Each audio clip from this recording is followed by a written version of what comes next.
નમસ્કાર, real power ન્યૂઝમાં આપનું હાર્દિક સ્વાગત છે। સમાચાર મળી રહ્યા છે પાદરાથી। પાદરા નગરમાં સરકારી કચેરીઓ, શાળાઓ સહિત પાદરા નગરપાલિકા ખાતે સ્વતંત્રતા પર્વની ઉજવણી કરવામાં આવી।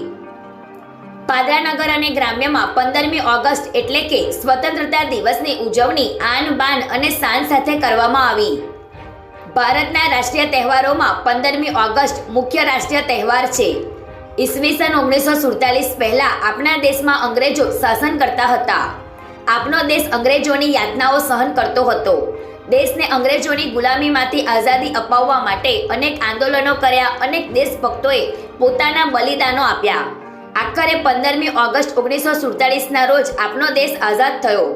ત્યારથી 15મી ઓગસ્ટનો દિવસ ખૂબ જ ધામધૂમથી ઉજવવામાં આવે છે। પાદરા નગરપાલિકા દ્વારા સ્વતંત્રતા પર્વની ઉજવણી કરવામાં આવી હતી।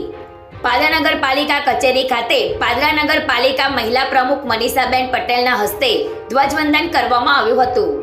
જ્યારે કે ચોકસી ગર્લ્સ હાઈસ્કૂલમાં પાદરા નગરપાલિકા ઉપપ્રમુખ ગૌરવભાઈ અંબાલાલ સોનીના હસ્તે ધ્વજવંદન કરવામાં આવ્યું હતું।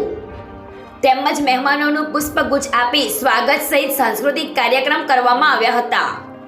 તેમજ ડીડી પટેલ શારદા હાઈસ્કૂલ ખાતે પ્રતિકભાઈ પટેલ ઉર્ફે સંતોષભાઈ પટેલના હસ્તે ધ્વજવંદન કરાયું હતું। જ્યારે પાદરા પીપી શ્રોફ હાઈસ્કૂલમાં પાદરા નગરપાલિકા શિક્ષણ સમિતિ ચેરમેન તેજસકુમાર ગોહિલના હસ્તે ધ્વજવંદન કરાયું હતું।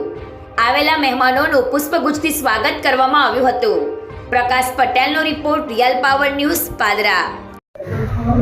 આજે એ દિવસથી જ્યારે ભારતના લોકોએ આઝાદી મેળવી પછી પ્રથમવાર શ્વાસ લીધો હતો, તો અંગ્રેજોની ગુલામીમાંથી મુક્તિ મળ્યા બાદ આજે ભારતના દેશવાસીઓ 78મા સ્વતંત્ર દિવસની ઉજવણી કરી રહ્યા છે।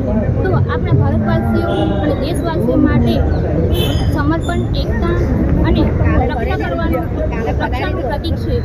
આપણા ગાંધીજીના સત્ય અને અહિંસાના નિયમોનું પાલન કરવું જોઈએ। આપણે આપણા સંવિધાનના નિયમોનું પાલન કરવું જોઈએ। એ જ દેશનું સાચું સન્માન છે। ભારતમાં અંગ્રેજોની ગુલામી બાદ અનેક ઉપલબ્ધિઓ હાંસલ કરી છે, જેમ કે ભારતને પોલિયો મુક્ત ભારત બનાવ્યું છે, પરમાણુ શક્તિ સંભર બનાવ્યો છે, ચંદ્રયાન-3ની સફળતા મેળવી છે। તેમ વૈજ્ઞાનિક દૃષ્ટિએ પણ કલા, સૌંદર્ય, સાંસ્કૃતિક ક્ષેત્રે ભારતનો ડંકો દુનિયાભરમાં વાગી રહ્યો છે। ત્યારે હજુ પણ ભારતને વિકસિત રાષ્ટ્ર બનવાનું મોદીજીનું સ્વપ્ન બાકી છે। તો આપ સૌ હંમેશા દેશના એક જવાબદાર નાગરિક તરીકે કટોકટીના સમયે હંમેશા તત્પર રહીશું। તો આજના સ્વતંત્ર દિન નિમિત્તે હું સૌને શુભેચ્છાઓ પાઠવું છું।